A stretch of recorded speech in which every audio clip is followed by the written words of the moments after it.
My name is Priyanka.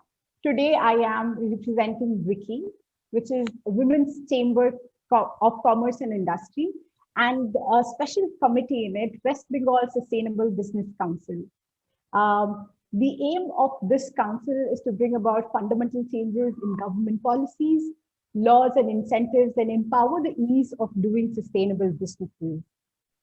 And before I begin, I want to thank everyone for making this possible, especially Dr. Nayan Mitra, who's the president of WBSBC, and Priya Sengupta, who's the vice president, and all the council members who I see working every week and meeting to discuss how can we take sustainability forward in life. Okay. And one little disclaimer before we begin is because we are all on the Zoom platform. If anything happens, just bear with us for the connectivity. Okay. So I think today we are gathered here to discuss something that we generally don't talk about. I mean, say when we are sitting with our friends, colleagues, family with a packet of chips and ice cream, we can talk about the crunchiness of chips and how smooth the ice cream is, sometimes even at large lengths. But how often do we talk about, the plastic packaging that both come in? We just toss it out and that's it. It's like it's almost invisible. But there is a system and it has to be managed. Waste. So yeah, I think our panel today is very exciting for me because we have someone who represents government and policies. That's Dr. Meeta Tarafkar.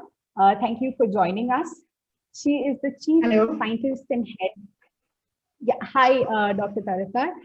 She's the chief scientist and head from the Knowledge, Resource and Information Technology Division. We have another person who represents business and entrepreneurship in the solid waste management space. That's Mr. Narsingh Panigrahi. Hello, Mr. Narsingh. Hello, everyone. Good afternoon. And a third, a very interesting aspect, which is generally missed, is Mrs. Preeti Patnaik. And she just represents one of us, an enthusiast who maybe does not have the power of government or business, but is really powerful. So yeah, welcome, Mrs. Patnaik. Hello. Hi, everyone. Thank you all for joining. Let's begin. Mr. Narsingh, I'd like to ask you that, could you please explain what you do, how long have you been doing this, and your experience in solid waste management? Right. So, yeah, Priyanka, just to give an update, we have been working in the space of social and environmental development for quite some time. As part of two organizations. So it's the space of waste management. We primarily focused on waste streams like solid waste, and we did projects on electronics waste and plastics waste as well. So in solid waste, we were primarily focusing on raising awareness on the importance of the source segregation in compliance with the Solid Waste Management Rules 2016. And in terms of, essentially we are located in Bhubaneswar, Odisha, where we have done a lot of awareness programs in housing societies and educational institutes, schools as well, and tried to promote the awareness around source segregation, recycling and composting. So how do we segregate our waste both at the household level as well as commercial scale level, and then compost or convert the solid waste, organic waste into compost or biogas, and then recycle the dry waste in terms of paper, plastic, metal, glass, other stuff. And also how do we comply with the electronic waste management rules 2016 and the further amendments that have been done. So this is primarily what we have been doing as a part of our experience in waste management. Okay, that are a lot of areas. Now, Mr. Narsingh, tell me, which parts of India do you work in right now? So we are mostly working in the eastern part in Odisha. So that's where we are focusing at. So you've been working for 4 years in all of these areas in Odisha. Yes, yes. Okay.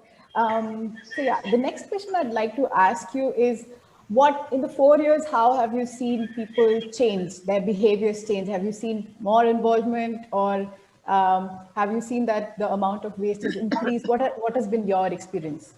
Right. So in terms of the amount of waste, definitely there is an increase with the, as you know, there are several drivers for waste to increase population, economic activity, and the disposable income. These are all key drivers that result in the increase in the volume of waste, right?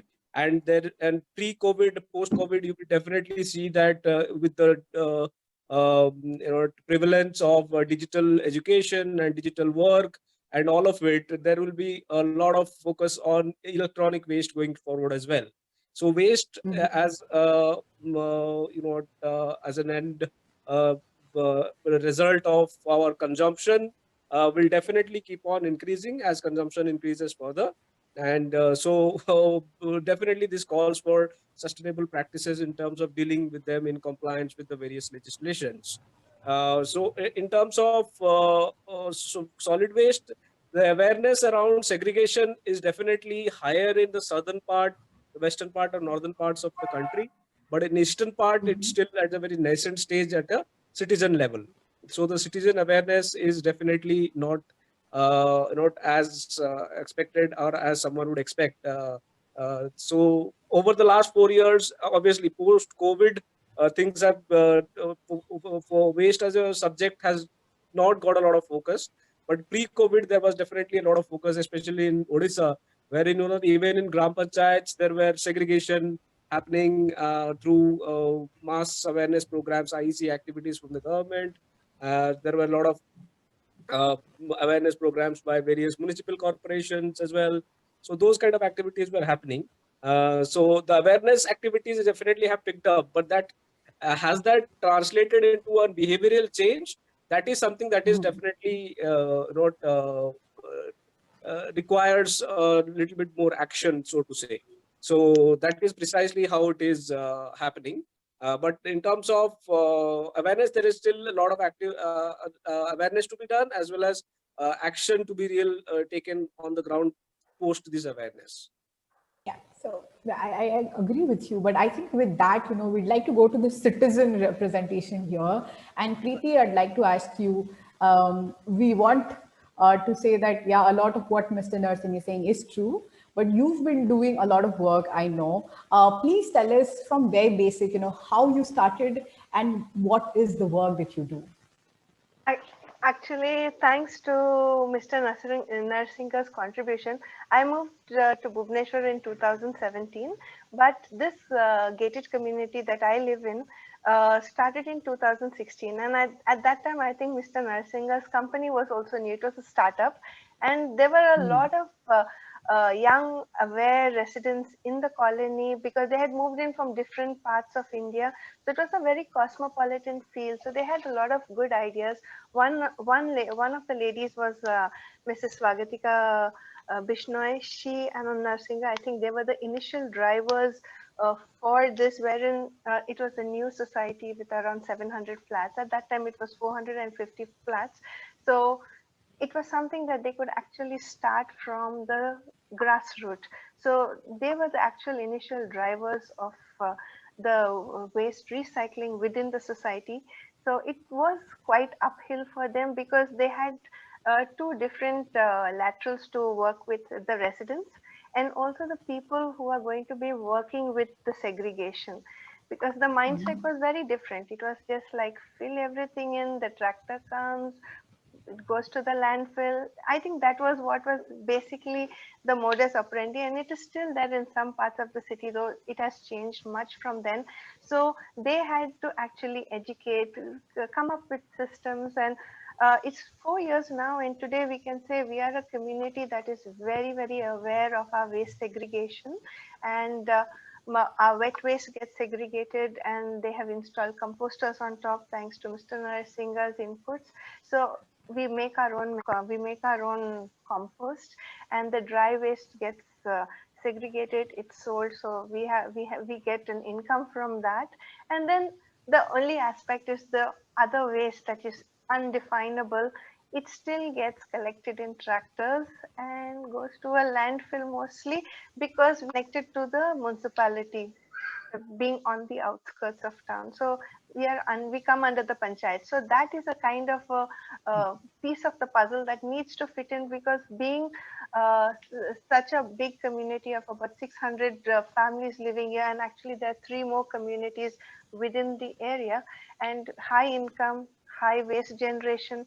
So little more awareness, little more help from the government would help, because internally, till the waste goes out of our front door, we are good. But after that, how much more are we actually saving the environment? How much more? We could do so much more, especially the biogas that can come out of all the waste that we generate and Yeah. stuff like that. So awareness on the grassroots level is very important. And Mr. Narsinga pointed out something like e-waste. He's the one who's been actually collecting our e-waste from our community. And when I spoke to others from our group who are across the city, many of them do not know how to dispose their e-waste. So post this session, thanks for the awareness that this session has created with me having to talk to everybody to get their feedback, saying representing community. I said, okay, let's get everybody's feedback in. And they were like, could somebody come and collect our e-waste? So now we are talking about having collection points across Bhubaneswar for Mr. Narasimha to pick it up. Does everybody have this and they don't want to just throw it in the garbage? People are aware. And across the city, this was my community, that was a gated community, but across the city, the municipality does have tippers and compactors, and they have a very good system because they are part of the Swachh Abhiyan and Smart City initiative. So it's working very well there with the collectors, and many residents also called in to tell me we have our own composting systems at home. So things are working on that level. But if we go into schools, start educating the children, bring more awareness, I think it'll just become like a kind of a habit. You use the in Royal Lagoon, what we do is we have a 2 bin 1 bag system, wherein 1 bin is used for the wet waste, that is the kitchen waste, garden waste, and raw waste. The other is used for everything else that does not fit into a waste, and the bag is used to collect plastic, glass, bottle, paper, which is then further segregated once we hand it over. So as a community, I guess it all boils down to awareness, but also the system or the governmental system needs to actually catch up with the way we generate waste. I think that's the disconnect there.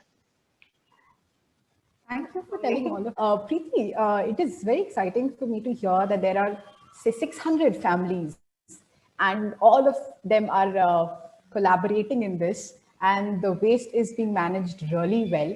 You spoke about composting, you spoke about recycling. How do you, and you also said that, nursing has been playing a very important role in this. Yes. So, I mean, what is the kind of impact this generates? I mean, when you lived somewhere else before you started this whole movement, as an individual, could you make a sense of the waste, say 600 families or however many families were generating versus now that so much is being recycled, upcycled, composted?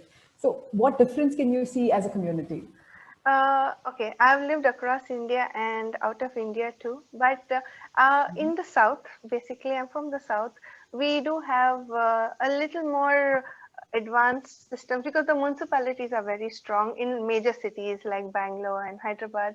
So it has already become a norm where you have the 3 garbage bins, you have waste recycling centers within your community where you go and put in your papers, and you have the whole system of private, government, sub-government, NGOs working towards the waste. But when I first came in here, okay, I was lucky to see and have the system already beginning. But initially it was very difficult because I think I've gone on many door-to-door campaigns in the community wherein we had to go and explain to people what goes into the wet waste, what goes into the dry waste.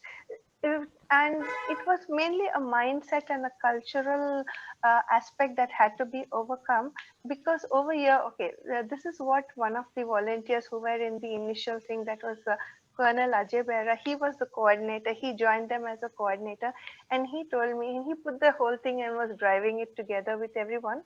And he told me when he was talking to the staff who were supposed to collect the wet waste from homes, for them it was a big cultural setback, because it's like it is somebody's juta food, so we don't want to touch it, you know.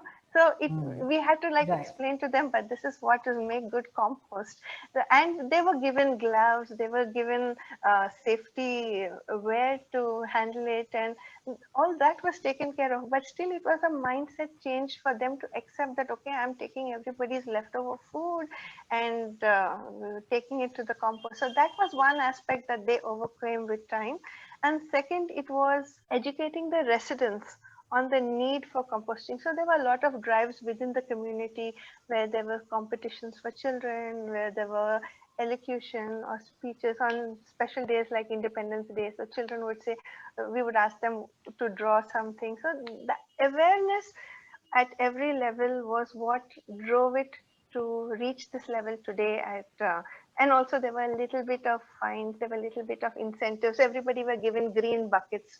So it was Yeah. a kind of universal uniformity and incentive that helped drive. So I guess it's each area people have to become more aware and take it up.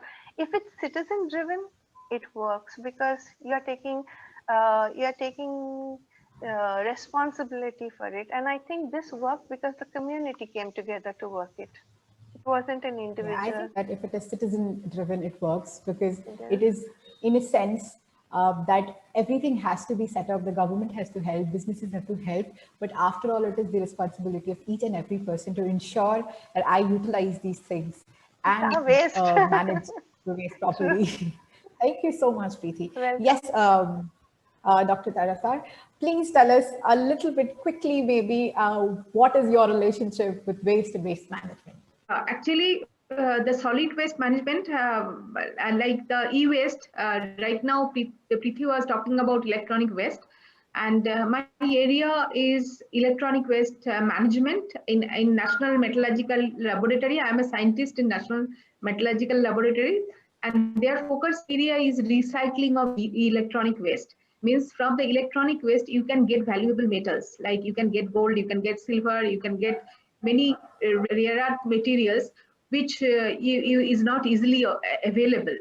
So since we have so many electronic gadgets, and because we are a highly populated country, and therefore we will have many of these things, and if we can mine those electronic gadgets, and then we can extract these rare earth materials.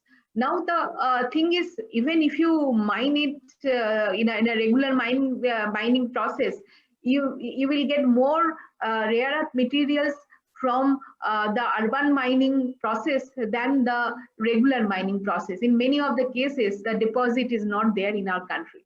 So therefore, we are very lucky because we are a highly populated country and we have many electronic waste. The problem in our country is that there is no system of collection.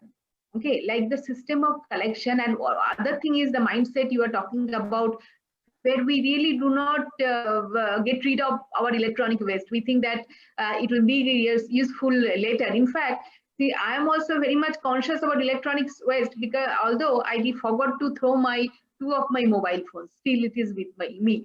So if I am like that, I can understand how other people are going to be. So how to change this mindset? For that, we organize a lot of awareness plus skill development program in National Metallurgical Laboratory, where we taught how to collect electronic waste and how to deposit electronic waste, especially in NML for R&D purpose. And at the same time, in Jamshedpur, I am from Jamshedpur.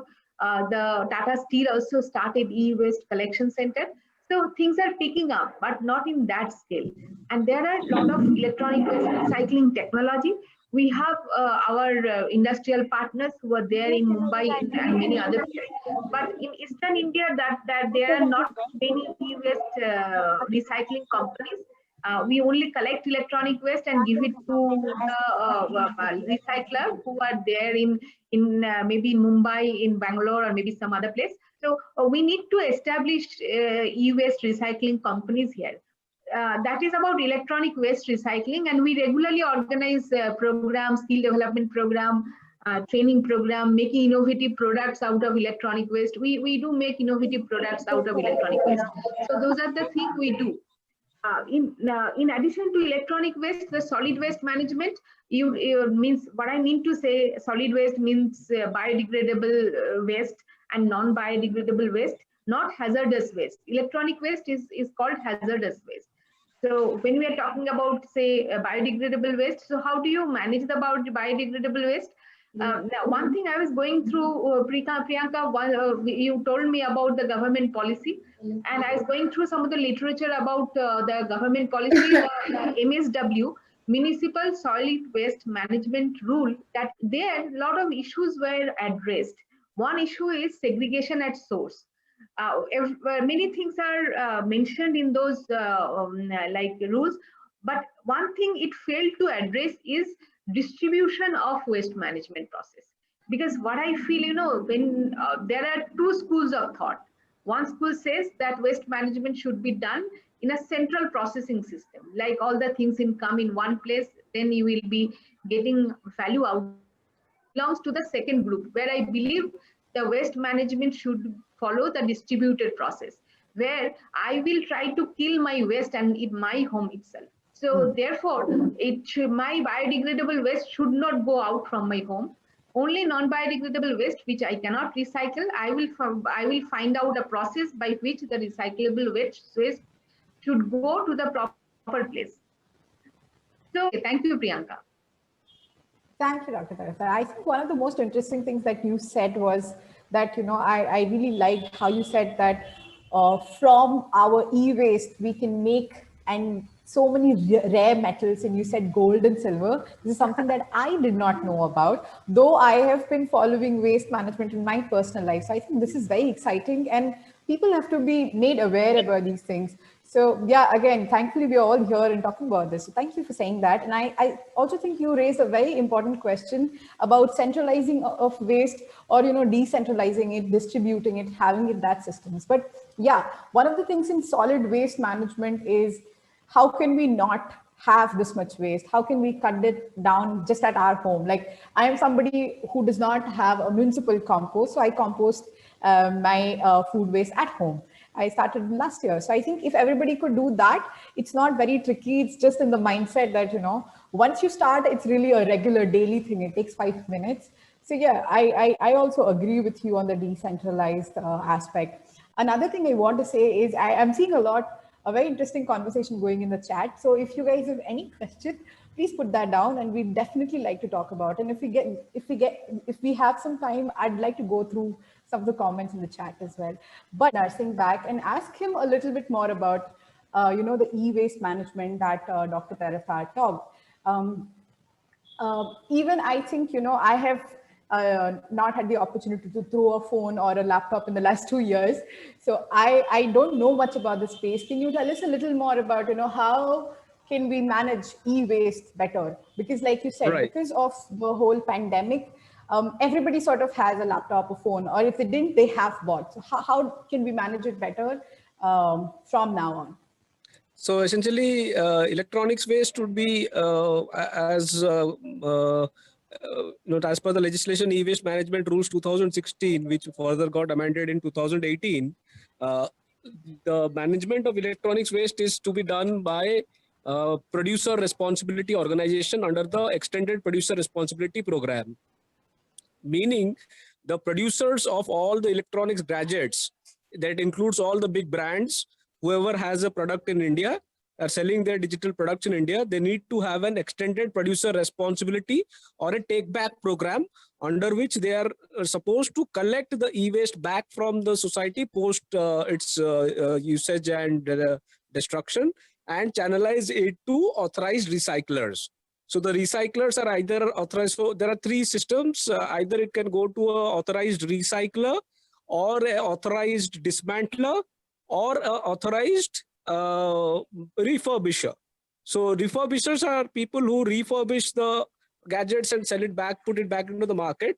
Dismantlers are basically organizations which take the electronic waste and divide it into various components, individual components, And recyclers are the organizations that extract valuable metals out of electronics waste, like gold, silver, copper, palladium, indium, and a lot of other things. So a lot of other metals. So in fact, around 17 or 18 metals can be extracted from electronics waste, right?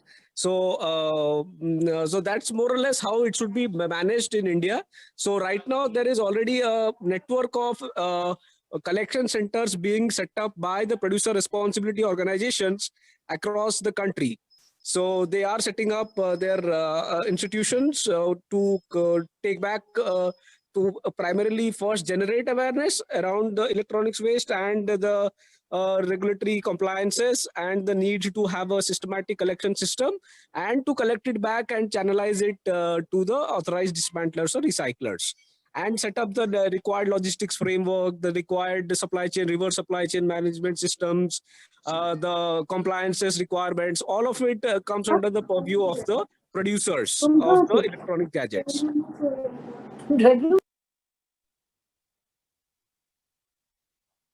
Hello? Yeah, yes, please. Yes, so this is more or less how electronics waste management system is to be done in India. So it's already started. I think there are a lot of producer responsibility organizations already registered in the country, and you can find the list on the Central Pollution Control Board website as well. And state pollution control boards also have list of registered dismantlers and recyclers and authorized partners, right? So that is something that is existing. So, Narsingh, I was really curious to know about this thing, the take back programs, right? And also, Right. for the first time, you also spoke about, how waste management is primarily a producer's problem. The consumer is only so much that they can do about it. If a mobile company sets up this program that they will take back every other faulty, or if the user just wants to do away with it, wants to move on to a new set, they will take back that product and incentivize people in doing that. I think that's an incredible way of solving the problem. But Right. But like consumers I also did have not a know play. about. Priyanka, Yes, so this is just there already. Sorry to interrupt. This is already there because when you buy your mobile, it is always told that you can exchange your old mobile. So it is, they have put it there, the process. But sometimes we don't give because we think that our valuable data will be lost and etc. So that is the issue. So, Dr. Tarakar, if it's a problem about, say, privacy or data, what is your advice?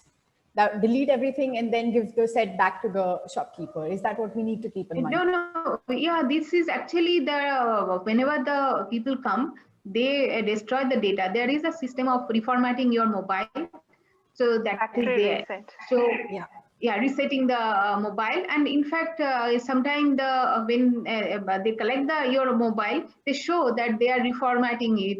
So there is no question of like privacy or kind of thing. Maybe the issue is sometimes we are associated with our mobiles or many other things, so it's very difficult to give it to them. The reason is, although we get some money reduction, okay, it is there. Okay, just I wanted to share one data that is 1 million cell phones. 1 million cell phones, you will get 16,000 kg copper, 350 kg of silver, 34 kg of gold, and 15 kg of palladium. So these are some of the statistics. It is available in public domain. I just shared it with you. So you just think how much valuable things are there in the mobile. Yeah, that's really surprising to hear. So, Narsingh, can you spread some light on, some statistics or data that you have on how much of this is being done at the moment? yes, so if you Would you see know anything about that? globally, around only 20% of e-waste is actually documented to be recycled in a sustainable manner. But mostly in India, still more than 90% goes through the informal sector. So that's the typical kabadiwala network. So that is something that is going to change in the future. So more and more electronics waste is going to come into the official take back extended producer responsibility program, and subsequently channelized in compliant manner. Right. No, you're right in saying that, even for us, I think a lot of the e-waste also goes out just to the kabadi walas, and they probably don't have a system where they can segregate that and give it back for all of these rare metals to be extracted from. So yeah, I think this network from the producer side will be really useful. So I hope to see that in the coming years. I think a lot in the comments, I'm seeing a lot of people really worry about the biomedical waste or even the gloves and masks, yeah, after 2020 and in 2021. What do you think about that, nursing? Yes, so How can those we manage that well? plants are supposed to be managed through the biomedical waste collection system. So primarily taken to incineration system where it is taken and incinerated. Yes, a lot of cities do not really have that effective collection of biomedical waste except for hospitals where they do have a proper way of segregation and channelization through a registered biomedical waste recycling organization. Uh, Yeah. yes, so that's how it should be done. So what is your advice on, me using a mask? What do I do with it? So Whether it's a surgical sort of a mask or a cloth mask, what do I do? So if it's a mask, then primarily first thing would be to segregate it separately and hand it over to authorized biomedical waste collection agency, which can then collect. Typically, if you have anyone in your locality, then you could go in and drop in at their collection centers or their incineration facilities, or at the waste disposal facility of a nearby hospital, maybe a municipal system. So that's probably what could be done. Okay, so because even at my own home, I segregate waste every week and send back for recycling. And I see masks every time, and I just keep it on the windowsill. I don't know what to do about it. So yeah, now that you've helped me, I'll try to see what is there in my locality, in our society. Thank you for that. Yeah. So, Preeti, I want to come back to you right now and ask you, how in your society, say 450 to 600 families, do you have discussions, evenings, talks? How do you organize and spread the word about it? Say, if you want to talk about, the biomedical waste, or not the biomedical waste, the waste related to, because generated because of COVID. How do you pass the information in your community? We do have a lot of communication systems, and that works well for us. We have WhatsApp groups, and especially for everything related to waste, we have a WhatsApp group which is full of volunteers. Almost half the residents are on that group, and it's called Swachh Lagoon. So the basic communication, somebody has an awareness, they raise the awareness there, then it kind of percolates to the other resident WhatsApp groups. Plus, we are also on a community system platform called ADA. So it gets transferred there too. We do see, as people move in, as people move out, there is a slump, there is a change, and then you can see there's a slump in everything. And that's when the facility management will say there's not enough of wet waste coming in that should have come in. Plus, we have monthly reports that come in with the amount of waste that is collected per house, per tower. Like they tick whether you've given in the wet waste. So there are systems and checks that we have, thanks to all the aware residents working together, that we have put it in.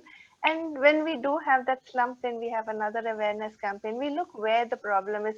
Sometimes the problem is maybe on the service provider side, if they're too slow in disposing of the waste, and then we have a shoot pile up, or we have stray animals coming in, then one of us raise a voice and then we work towards that solution. So that's what helps, the communication, which is very important. And also when it came up to masks, we do have a lot of scientists and doctors also in our community, so they keep putting up information on all the channels of communication. Plus we have notice boards, so it goes up there. So internally it's quite nice. You sometimes you feel it's international standards, which is very good, but when you step out, that's when reality hits. You have masks lying all over on the footpaths, on things. You have sometimes it's been taken, reused, rewashed, resold. So I think if as communities, each little zone, each little community in itself starts an awareness campaign, that would actually help. And though there are so many initiatives like the Swachh Bharat Abhiyan and the Smart City Initiative, it still has to percolate right down to grassroots levels, especially in the smaller towns, villages, and it all affects each other. And I'm sure, like, imagine getting the whole nation to wash their hands and sanitize. Today, it's become like a habit. Everybody does it. So I think even waste management can be driven like that. So if we just have to be more more at it, and somebody has to drive it. Driven at scale like that, you know, in very simple language, in very simple words.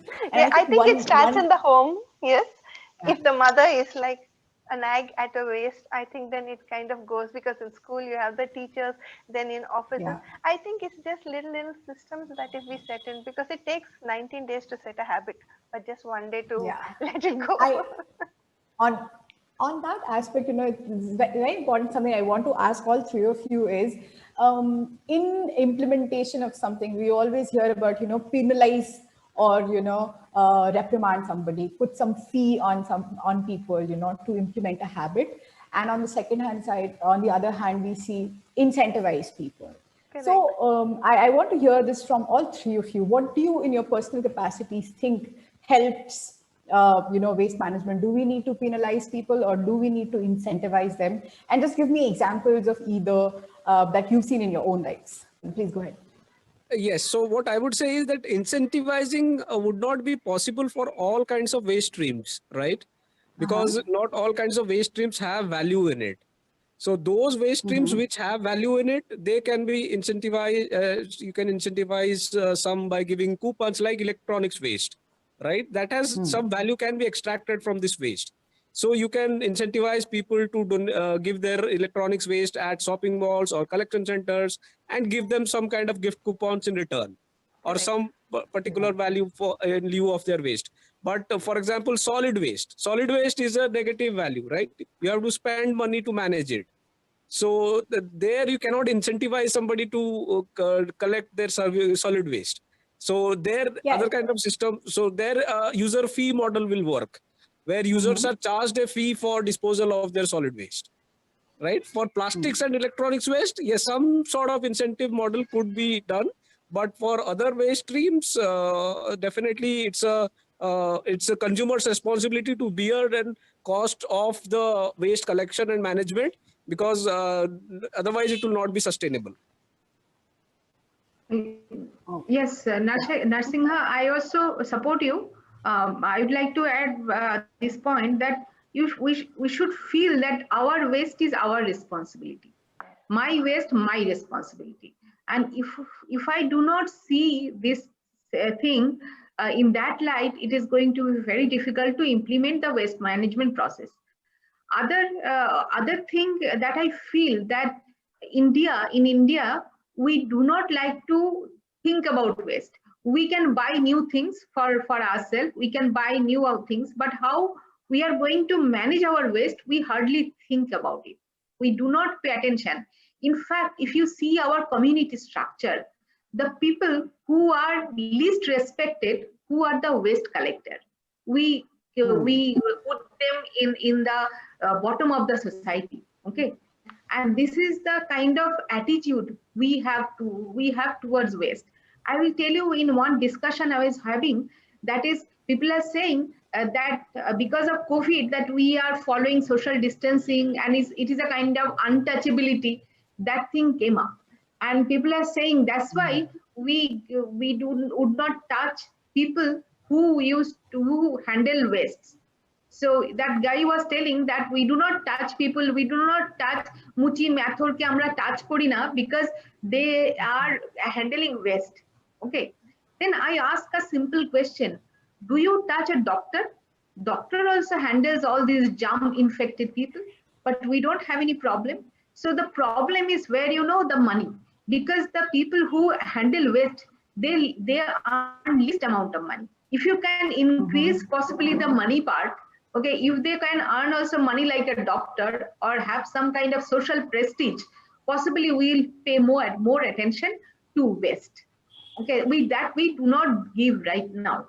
That is one thinking that I have. There is another point, ease of throwing waste. Because I'll tell you, I just want to ask the question to all the participants. How many of you throw your biodegradable waste in non-biodegradable plastic bag? I'm sure more than 50% participating, they're doing recycling.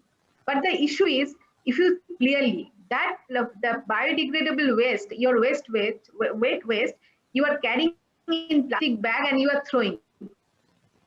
There who has to do the segregation. Okay, who has to do the segregation, and it is such a undignified work.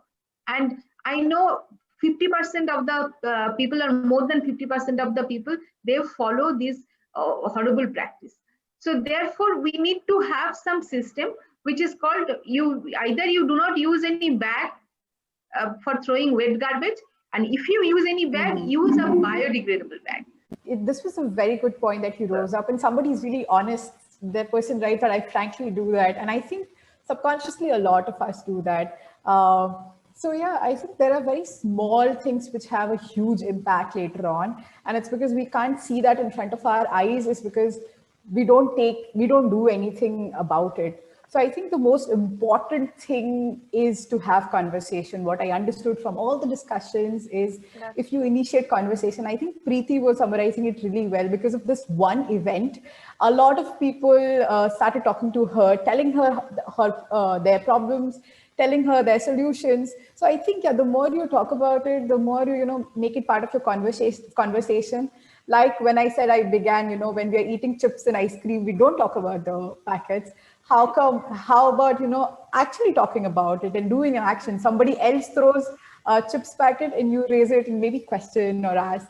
And it can be, fun way also that you can introduce what you're doing in your life. So I think I have an on incentivizing or penalizing, okay? Yes, because please. we went through that cycle as residents, and we found that penalizing didn't work because it put people on a guilt and a name and shame kind of a situation. So what worked really was face to face, one-on-one, understanding them, because sometimes people didn't quite get what we were saying, so when you actually went face to face, you understood what they were facing at home. Because most people, our Indian culture, clean the kitchen in the night, pack the garbage, throw it out, so the house is clean. So when we were asking them to keep kitchen wet waste overnight, that was something that was so alien to most of them, like it's going to smell. But we're like, okay, and then it was another thing of plastic bags. So we were like, we're giving you these plastic bins, and you have to do a little work of washing them. I mean, people didn't want to wash their own bins, so they were using plastic bags. Not biodegradable bags only started coming into the supermarkets quite recently. And again, it's the cost factor. So then we, as the ideas that came up was, we taught people how to make the dustbin liners with newspapers. But still, it's a constant battle. But so incentivizing is, we have to keep improvising to see how best we can change it. And now, with consumerization hitting us all over, the amount of things that come in from online shopping, because we have a good waste management system, we are able to get rid of most of our stuff. But what about other areas which are not impacted? How do things? So I think everyone, let's say, like how Ms. Narsinga said, the producers have the responsibility. I think even courier companies should write that they would either take back the plastic packets, or there should be some kind of systematic disposal. Because I think what an individual goes through is garbage overwhelm sometimes.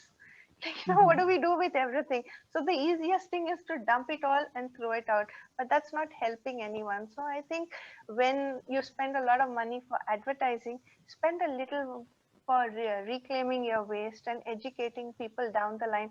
Because I've seen it work in other countries where I've lived in, especially in the UAE, wherein every street corner had these big boxes wherein you put in your old clothes, you put in your glass waste, paper waste, even bulbs, old bells, everything is segregated. So when people see these kind of visible places, it kind of connects with them, and then they start changing the system. So I guess there's no avenue for people to dispose of their waste. So they go through that overwhelm, and then again we are into a catch-22. So I think there's somewhere the machinery, the producers and the government have to work together to facilitate it for people to also respond. That was a really great message to end it in. And I think Yes. I'll just take one last message from Mr. Narsingh, because he represents the producer side in a way. That what is your message for consumers, for somebody like me? Be responsible. So that would be the simple message. We need to adopt the policy of, start waste management is not an end of the pipe solution, but with being conscious of our choices with regard to consumption. So consume whatever is required and necessary would be the best way. And whatever is unavoidable consumption, we ensure that the consumption is extended for the maximum lifespan of the product. Instead of getting mobile phones every 6 months, probably we could exhaust the lifespan of one mobile phone before really going over for the next one. Same with other digital products as well. Be responsible with waste plastic disposal as well. Ensure that we segregate our waste and practice the responsibility of segregation, recycling, composting, and safe management of electronic waste. So that would be the message. Yeah. So in short, be responsible, be more aware. Yes. Thank you so much.